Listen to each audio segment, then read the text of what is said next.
tuned in.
And now, you're tuned in to RBLR, the home of Tampa Bay's RBLR Sports.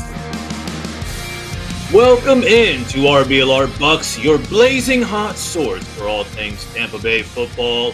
The name's Musab. I'm one of your co-hosts tonight, and I'll tell you this, the sun's high, the streets are sizzling, and the only thing hotter than a Florida summer is the talk around this Bucs squad. So whether you're catching rays or ducking into the AC, we got your off-season fire right here. No fluff, no fantasy, just straight Tampa Bay football talk. And, of course, shout out to the rest of the RBLR crew holding it down for the Bay. Rays, Rowdies, Bolts, you already know what time it is. But special salute to the Tampa Bay Sun, who just brought home the USL Super League Championship this past weekend. I was there, and let me tell you, I promise you, it's so worth it. Very, very just proud moment for the city. So I'm very excited. But, me mateys! Today, it's all about that red, white, and blue.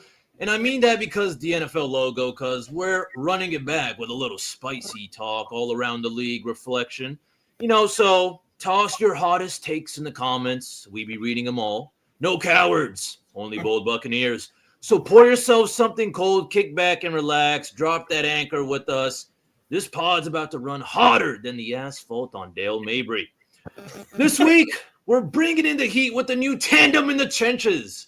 So forget your usual pairing. No, this time we're going throwback. It's Wednesday, but we're going throwback Thursday. This duo is rolling in like Simeon Rice and Warren Sapp. A duo built to cause havoc and cook takes in the backfield. One slicing off the edge, the other's detonating the interior. Folks, you better buckle up. First in the rotation, he's sharp. He's relentless and always ready to collapse the pocket on weak narratives. Mr. Zach Blaine, what's the good word, my friend? Man, let's go, Musab. That got me more pumped up than I've been in a long-ass time, brother. I could not be more pumped up right now. How are you doing, bud? So far, so good. Just, another day closer to the start of the, regular season. I know last week, I think it was like 100 or 99. So the good news is we're in the double digits. Hey, there we go. So, yeah, I mean, there's always something going on in the sports world, of course. But, it's always, interesting to also see these spicy eyebrow-raising articles that are also posted on social media, but I'm not going to dig deeper into any of that because Waste the time. we got to introduce the final puzzle piece of this iconic trio. Lining up behind Zach, it's the verbal wrecking ball. Fast hands, fast thoughts, and never backing down from the smoke. Mr. Carter Brantley, how goes it, my friend? Oh, it goes well. Really eventful week, like you said, in Tampa Bay sports. My goodness, the Sun. Shout out to them. That's awesome. I know they had a parade or something today, and it seemed like a great time. So, yeah, I'm glad to hear you had such a great time at the game, Mr. Tariq. That was awesome. It's been really cool seeing all that stuff. And the Rays are maybe being sold. I don't know. It's kind of the closest we've been to that happening in a long time. Thank God. You never know with the Rays. Some crazy stuff could go down. But listen to the Rays show for that. I'm sure they'll have a lot to say about it, and rightfully so. It's an interesting topic. But we're talking about the Bucs. This is the Bucs show, and we've got some fun stuff for you. In case you couldn't tell by the wonderful wordplay by Mr. Tariq, we are running it back with some lists, and this time we're doing running backs. That was awesome, Mr. Tariq. I just wanted to shout out that wordplay. Shakespeare would be jealous. But that was really fun. So we're going to be talking about running back rankings, our top 10 running backs in the NFL. We're going to have some variety. We're going to have some different names included, and that's the whole point. That's what we're trying to do here.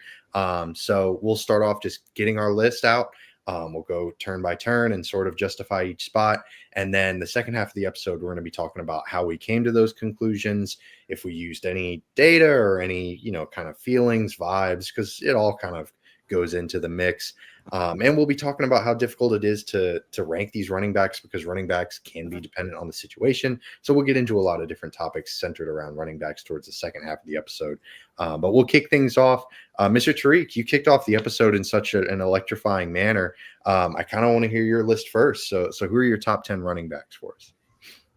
Oof. All right, here we go. I'm going number one, Mr. Saquon Barkley from the Philadelphia Eagles. I mean, how do you not go him number one? He set the Eagles single season scrimmage record, all pro, offensive player of the year, MVP voting. I mean, I don't even know what else to say. I mean, I feel really bad for the Giants because for them to get rid of such an iconic player. I mean, he did exactly what, we all expected, what we all wanted. I mean, this is exactly, those moments where you're like, yep, I knew this from the day I saw him in college. And that is true, honestly. I mean, I remember he was just taken off at Penn State. So right behind him, though, I'm gonna go Derrick Henry.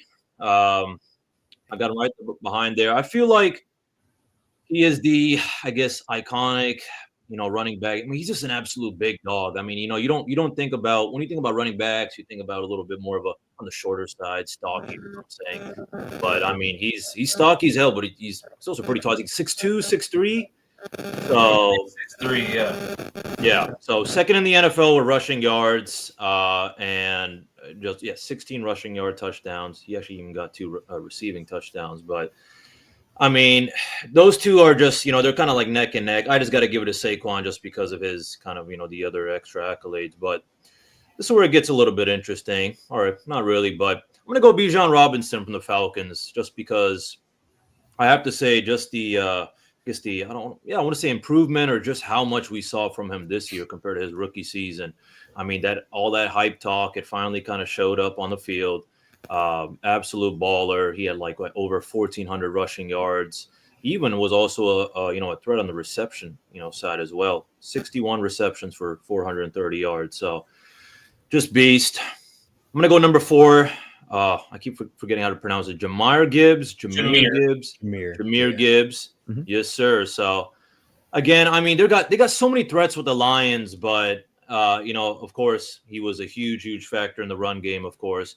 1,400 yards as well.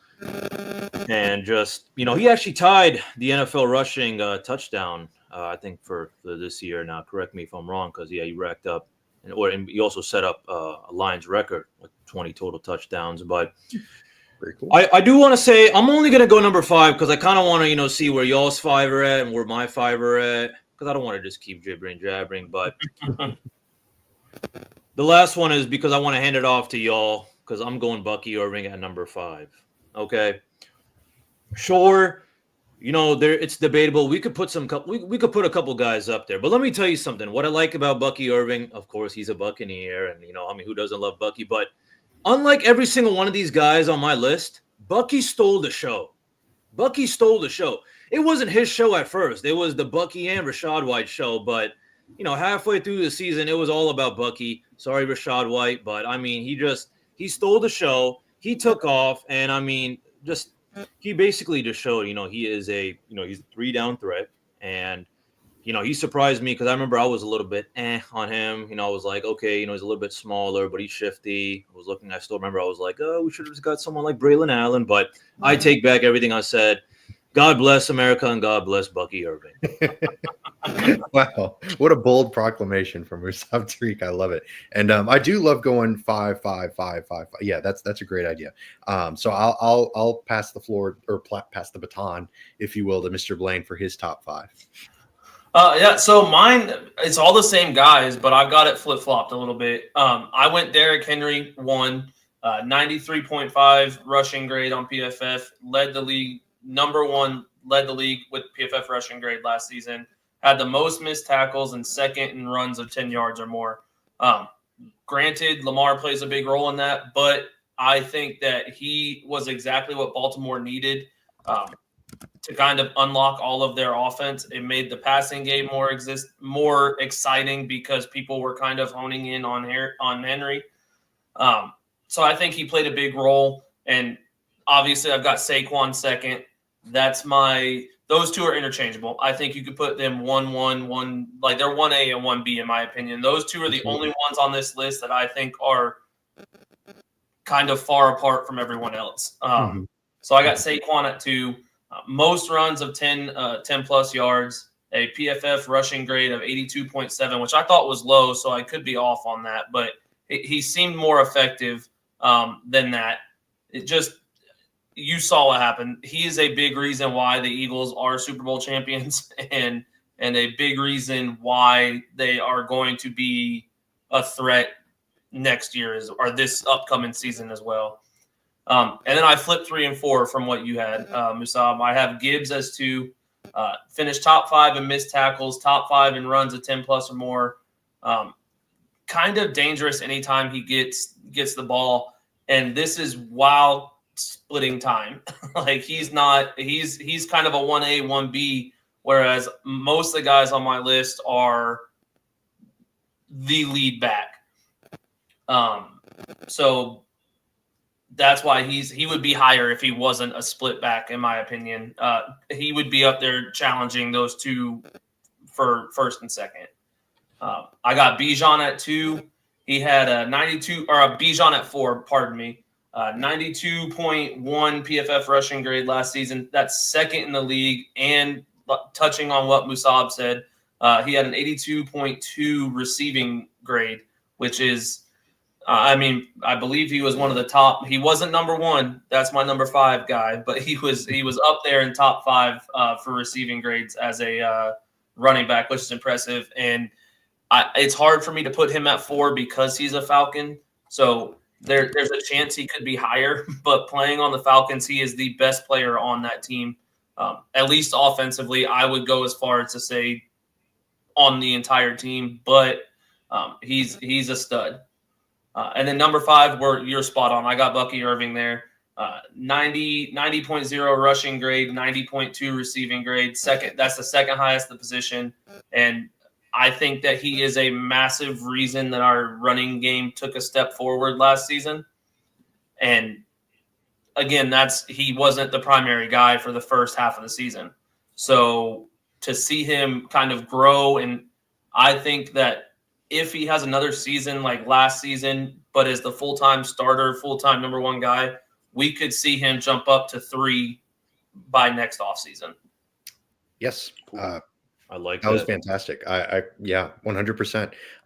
Yeah, Bucky's one of those guys where like he's kind of a victim of not having a full season of being a starting running back. Exactly. Because otherwise, like it's hard to keep him out of that top 3. Like it is kind of difficult to not, like you said, dump him higher. But had he had been the primary guy from day 1, it would have been him and Gibbs fighting for 3, in my opinion. Yeah, no, 100%.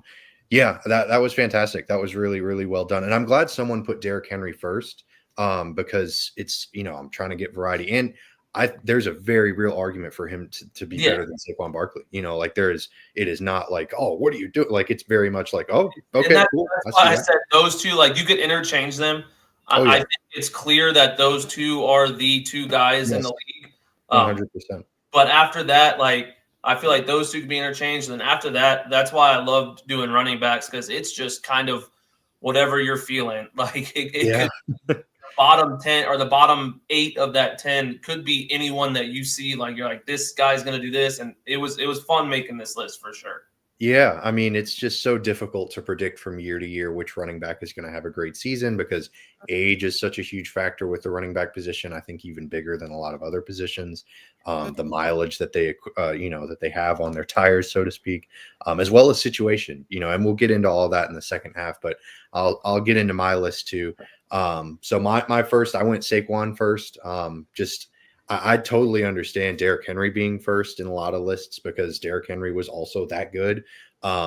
It's just tough because you got to separate, like, Saquon's behind that dominant Eagles offensive line that got DeAndre Swift paid. Like, DeAndre Swift, one of the worst running backs in football last year with the Bears, because he was not running behind, Lane Johnson and Jason Kelce and all these just amazing players on the offensive line. So he took a big step back. So it makes sense that a great running back, Saquon Barkley, would have an elite season. So he was 4th in EPA per rush, 2nd in yards per carry, really efficient with the ball in his hands, and 2nd in total yards after contact. Like, as much as I'm sitting here saying, oh, well, it's behind that offensive line, he's great. Like, he can get 5 to 7 yards just by, getting the ball. But at the same time, like, he was also doing some stuff, like he was also that backwards hurdle. That's the Madden cover. I mean, yeah, no, it's insane. Like, what he was doing out there. He was just on one. He had a ridiculous year. Second, Derrick Henry. Like I said, there's a very real argument for Derrick Henry to be first. Like, he was 1st in yards per carry, 1st in total yards after contact, 2nd in first down rate. But like Zach said, the Lamar magnetism, so to speak, it can be tough to kind of separate that as well. But Derrick Henry was also running a lot. Like, they were running not just the classic pistol read option that Lamar was doing for most of the beginning of his career. Like, he was lining up under center. So there was a lot of traditional running going on, and Derrick Henry was still eating. So, he's still impressive. It's him and Saquon in that tier. And then it gets to the second tier, which is still elite running backs. Yeah. Bijan Robinson at 3. All the reasons y'all mentioned. He also played for the Falcons. Like you said, Zach, he's the best player in that team. So it's tough not to have him 3rd. But Jahmyr Gibbs is also tough to only have 4th. Like, he was 1st in EPA per rush. He was 1st in explosive play rate. Like, he's an amazing factor in the pass game. Like y'all have been saying, like, with the ball in his hands, like, it doesn't matter, pass, screen, handoff, whatever it is, like, he's going to do something crazy. My thing is, like, you got to separate him from the Lions situation. He had Ben Johnson as his play caller. He had a decent quarterback with Jared Goff, an elite offensive line, really good playmakers around him. So, you put Bijan Robinson in that situation, it'd be really fun to see how similar or how much better, how much worse that he would be than Jahmyr Gibbs. So it's tough to separate that, but again, we'll get into it. And then 5th, I also have Bucky Irving. I think we're unanimous in that aspect. 3rd in EPA per rush. Just was only basically a starter for half a year. So he is elite in a lot of rate stats, kind of falls behind in terms of volume, which kind of knocks him down a few pegs. Otherwise, he would be really, really high. So we'll go with the second half of our running back list as well. I'll go 6 through 10. This gets a little bit more murky because, there's this top 2, and then I think 3 through 5 is their own tier as well. And then 6 through 10 is kind of a hodgepodge. I can't really say that I'm super, like, if we're going to disagree, we're going to have a lot of different mentions, and I can't really argue with any of them because it's kind of nebulous. So 6, I got Jonathan Taylor. How much can you actually do in that Colts offense? They were rough last year with Anthony Richardson. 4th in rushing yards. He had a pretty good year. He's also historically a really good running back. Josh Jacobs, not super efficient, but very much a workhorse. He can tote the rock. It's hard to rank him higher than this, though, because, like I said, the efficiency wasn't there, and the Packers offense is really good. 8th, I put Christian McCaffrey in there. I know it's tough. He's been hurt. He's been but you got to respect the OG, because if he's healthy, like, he could have one of those Christian McCaffrey light years, and it would be really cool. 9th, I have Chuba Hubbard. Chuba, excuse me. Thank you. He managed a solid season despite the Panthers having a really weak start. Not super efficient, but really solid. I don't know. This might, because like the analytically inclined approach to this is to go with the more efficient running backs because they're primed like, oh, well, if they get more carries, they'll be better. But I also respect the fact that like these guys are toting the rock. Like they're getting these carries and they're still putting up production. So that's kind of the slant that I took. But I know y'all will have some different stuff as well. And then Kyron Williams, sort of similar to Chuba Hubbard. Not very efficient because, man, he got the ball a lot in that Rams offense, barely over 4 yards per carry, super duper low. But he was a high volume guy, and McVay loves to just have one running back just run out there, run him into the ground. So that's why I included him at 10. So Zach Blaine, we'll go sort of snake order. What you got for 6 through 10? I love it. So I know you said it's hard to rank Josh Jacobs over where you have him, but I did. Ooh, I like it. I like it. I got Jacobs at 6. Yeah, I got Jacobs at 6, 91.3 rushing grade last season. He was the second best. Is the second best behind Hill, actually, or behind Henry. Sorry. No, you're good. He also had an 89.2 receiving grade. He kind of did it all. He's sort of like a Bucky Irving in the sense of he can do it all. Even if it wasn't as prolific as it was when he was in Vegas, but he's still kind of there. Like he's still relevant, still really good. And I do think he makes Green Bay better than when they had A.J. Dillon or Aaron Jones. So like I think that he did increase Green Bay's not only skill level but watchability. So I've got him at 6. 7, I've got James Conner. I love that. He's a guy who I think gets overlooked a lot because he plays in Arizona and like who the hell is watching Arizona? Right. But over the last 3 seasons, he's had the 92.1 cumulative rushing grade and has kind of been up there in the top 5 of every category. Again, playing in Arizona sort of limits him in exposure to everyday fans that aren't dialed in on Arizona. Number 8, I've got Devon Achane. He is a guy who rookie year had a 93.1 grade. Last year took a little bit of a fall off, but still led the league in receiving yards for running backs. Mm-hmm. He's one of those guys, if he gets going, he's going to go. And I believe Mostert is gone. I think he went to the Raiders maybe, but he went somewhere. So it appears as though Achane's going to be the number 1 running back in Miami. And I think that plays a big role. From 8 to 10, I kind of did 8 through 10. I kind of did predictions on next season sort of a deal. I love it. I think he's going to get back to his elite 2023 season and be a dog. 9, I got James Cook. If Buffalo had more options outside of just Josh Allen and James Cook, I think that James Cook would be way higher up on this list. Mm-hmm. Granted, I know he's got some issues with wanting more money now, but he rushed a 88.6 PFF grade and forced 26 missed tackles. Like that's an impressive season. So I got him at 9. And number 10, I know he's a rookie. I'm going to Ashton Genty. And this is a quantity over quality type thing. I think he's going to be the workhorse in Vegas. He set a record for 96.6 rushing grade in college. That's a college record. 152 forced missed tackles last season. Yeah, that's ridiculous. 170 yards. He's a dog, and I know that he's a rookie, but he's going to be the focal point of this Vegas offense, and it's going to be nasty. And I'm predicting a big year from him. Yeah, I love it. That's a fantastic 6 through 10. Honestly, I can't believe I didn't include James Conner and like James Cook. Like both of the Jameses should have made my list. I don't know how I left them off, but yeah, fantastic. I love it. 6 through 10 for you, Mr. Tariq. Who you got? Yes, sir. Yeah, I might actually have to throw in a little audible and change it up a little bit, but I like it.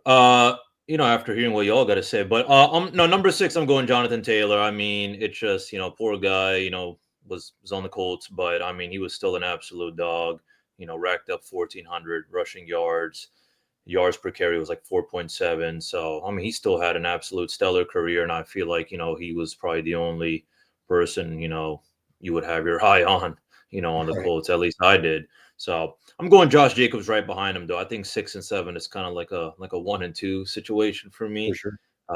So yeah, I'm going Josh Jacobs. Again, just huge factor in, improving, Green Bay's rushing attack, and number 8, I am going to go James Conner. I actually had him at 9, but I wanted to bump him up just because, I really like what you say. I feel like I was sleeping on him too. I feel like, he wasn't coming to my mind at first, but, looking at the stats and all that, I mean, he was, he averaged, 5.3 yards per carry, third best in the NFL. It's just, again, it's kind of like the same thing with Jonathan Taylor. You don't really think about, there's just some teams that, you just kind of forget about, or some guys that just don't pop out or whatever, for whatever reason. But, I mean, of course, he didn't score as many touchdowns as others, but I mean, just very efficient. And I feel like he was, again, huge factor in, helping Cardinals run game succeed. Number 9, I'm going Christian McCaffrey, just out of respect, OG, came off, with all injuries, limited availability and all that, but, wish him all the best. But that's kind of just a courtesy move. So that was my number 9. And then number 10, going Mr. James Cook. And I really don't know what to say other than, kind of what Zach said. I mean, he, from what I've read, he quietly tied the NFL, for rushing touchdowns without even a Pro Bowl nod. I mean, it's just crazy. And, obviously there's some things like that. Yeah, he wants more money and all that. But I have to say it is also kind of surprising. I feel like I didn't think that he was actually going to be more popular and better than his brother, because I went to FSU my first year. And when I saw Dalvin, I was like, holy shit, this guy's going to be a legend in the NFL. Yeah. But, and It then started off looking like a legend. Oh yeah. Yeah, I mean, hey, you know what? It happens in the run game. I mean, hey, playoff Lenny was a legend himself as well, but Right. where is he? Where is he to be found? But He's a playoff. Yeah, I want to give some honorable mentions real quick, since I feel like we didn't hear. I want to give honorable mention to Joe Mixon, from the Texans. I feel like, again, absolute great season. Got that. The offense this year was kind of CJ Stroud himself had a kind of a kind of year and all that. But I mean, catch game, run game. I mean, he was a huge factor. I mean, I feel like Joe Mixon's always been up there, so I want to throw him in the honorable mention. For sure. Yeah, I love it. We've mentioned a lot of great names. And if you're looking for some great options for your wardrobe, if you're looking for some, top 10 options for your own clothing apparel, definitely head to shop.rblrsports.com. We've got some great stuff on there. Everything Tampa Bay sports related. I mean, the Sun just won the championship. They just won it all. You got to celebrate. So head there, and we'll give you a promo code. That's Cannon, CANNONS. Type that bad boy in, get 10% off your entire order. All right, so we're moving to the second half of our episode, just trying to break down how we arrived to the conclusions that we did. I got to be honest, especially with you, Zach, you made me reconsider my list entirely. Like 6 through 10, I kind of hate my list now. like reading y'all's list, I'm like, yeah, like Musab, both of y'all included like guys that I'm like, wow, how could I forget both of the Jameses? Yeah, I hate my list now, but no, I love it. Any other honorable mentions? I know Musab, you shouted out a few, but Zach, do you have any guys that you think, just missed my list? Yeah, I mean, you guys kind of nailed it on the head with C-Mac, with Christian McCaffrey. It's hard not to put him on the list, but it's a recency bias. He's not been healthy in 2 seasons. Right. I think that the wear and tear is finally starting to catch up to him. Mm-hmm. And I did my list more on coming into this season, not based off necessarily career as a total. If that were the case, CMC would have been 2.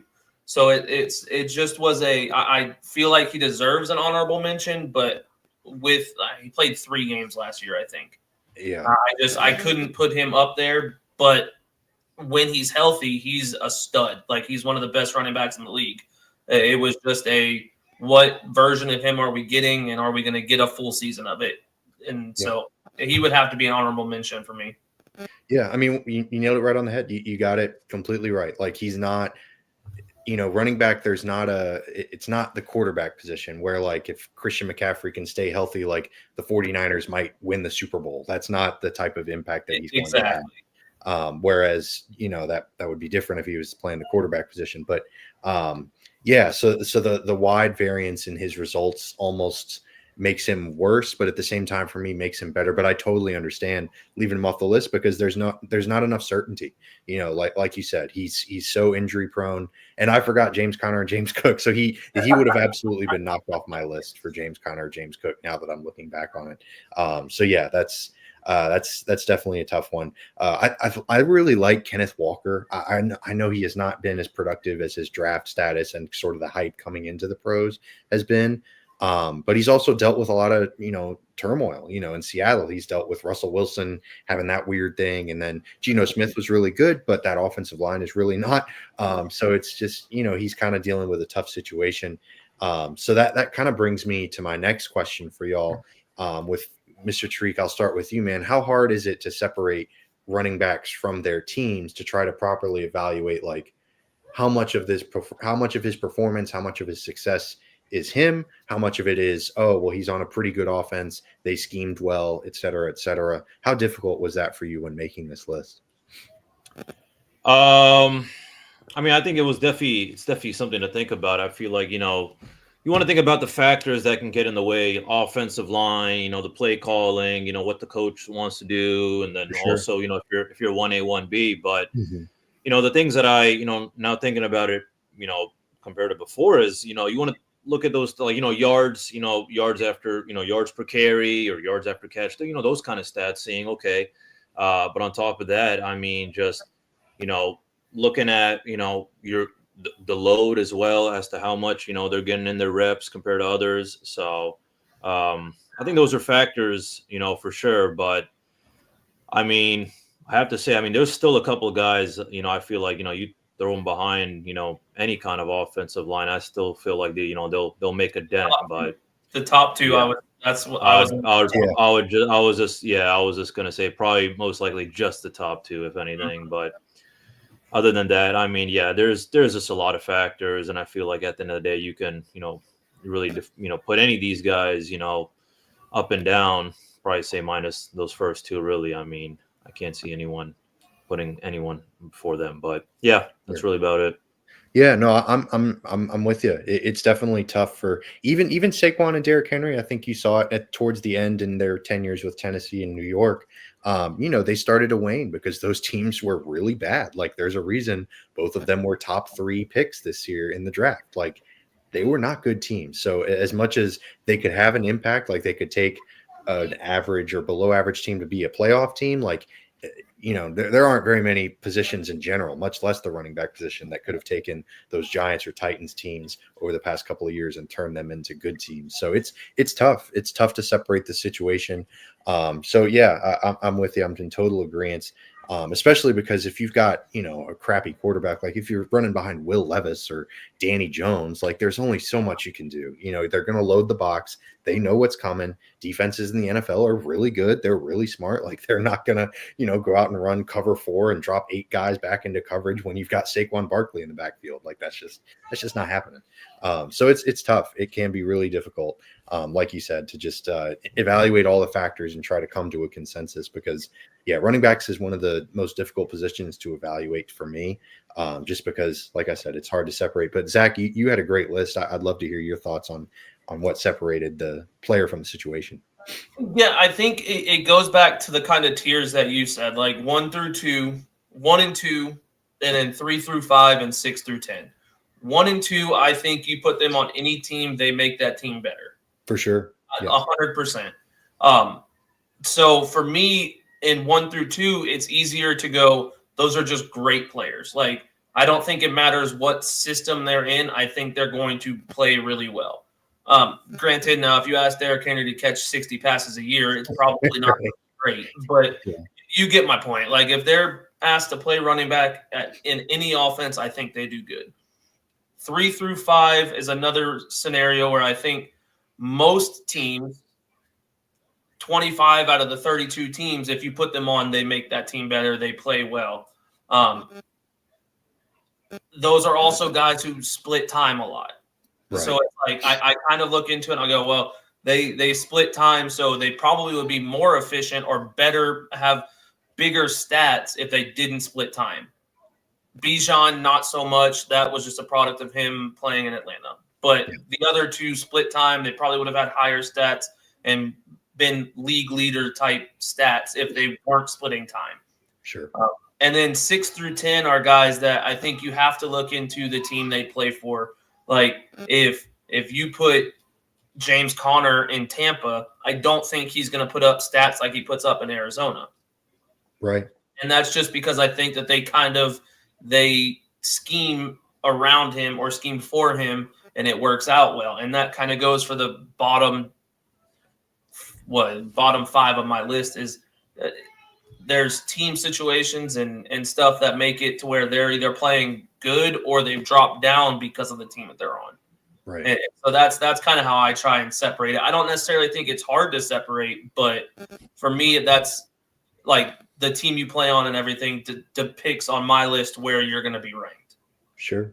Yeah, that's a good point. It's a really interesting conversation. I know that there's a podcast I listen to by Sumer Sports. They're doing a sticky stats series where they're trying to find things that have a high correlation, like a high probability of repeating each year. And running backs, they were like, by golly, who knows?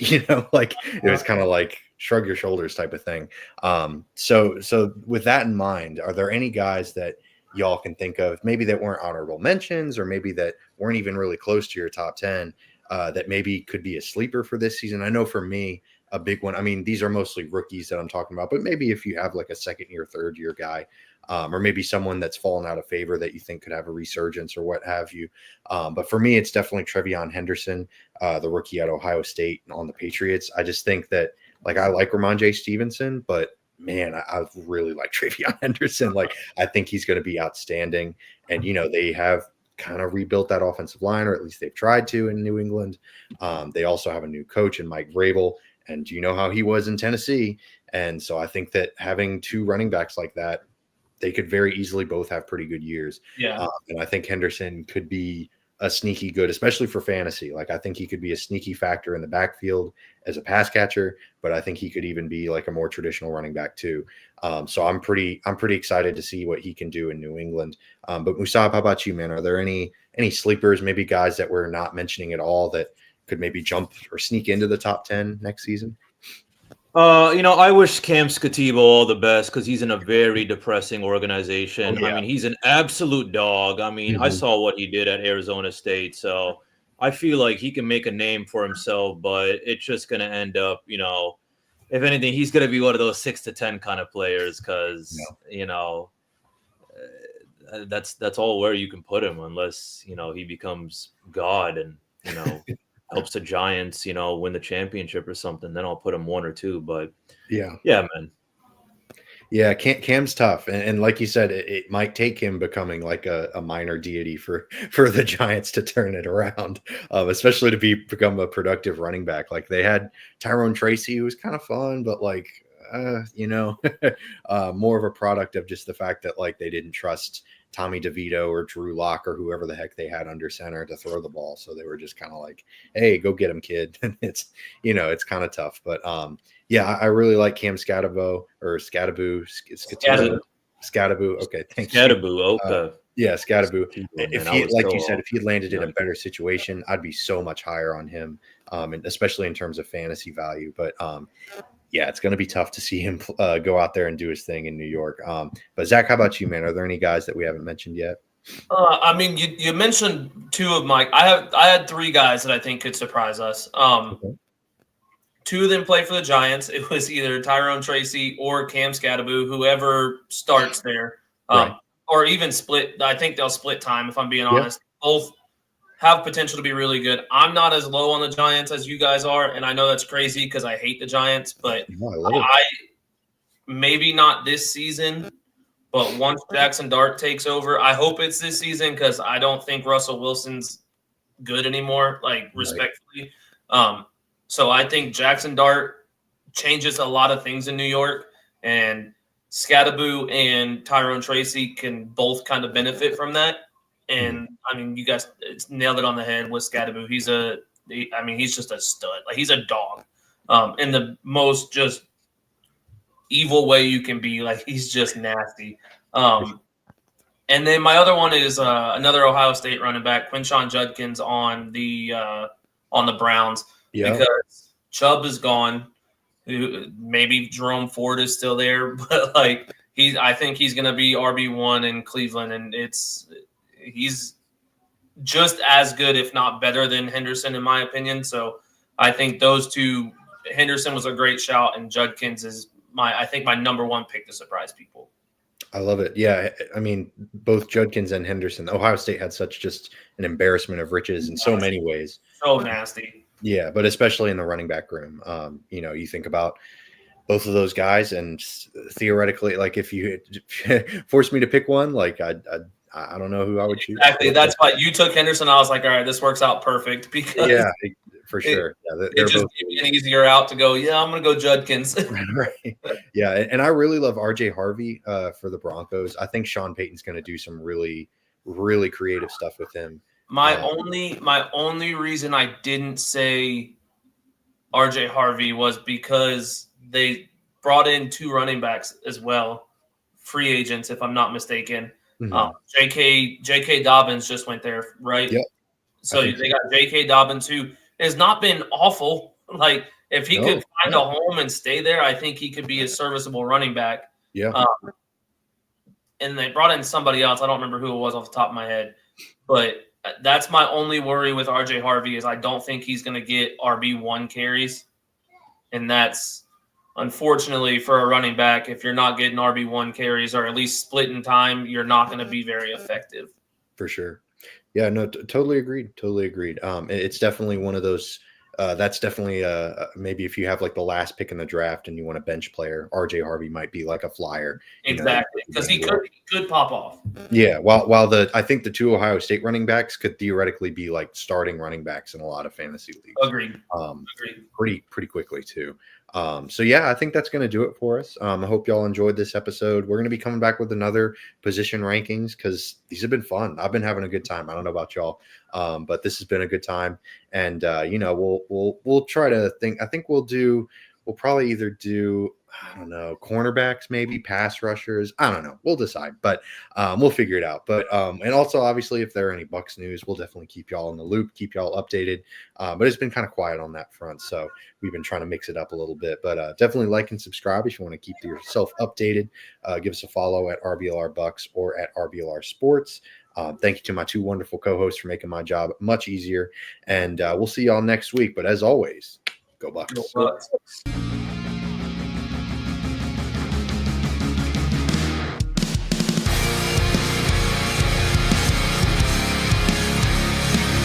Thank you for tuning into this presentation by RBLR Sports. On your way out of the stadium, please remember to like and subscribe.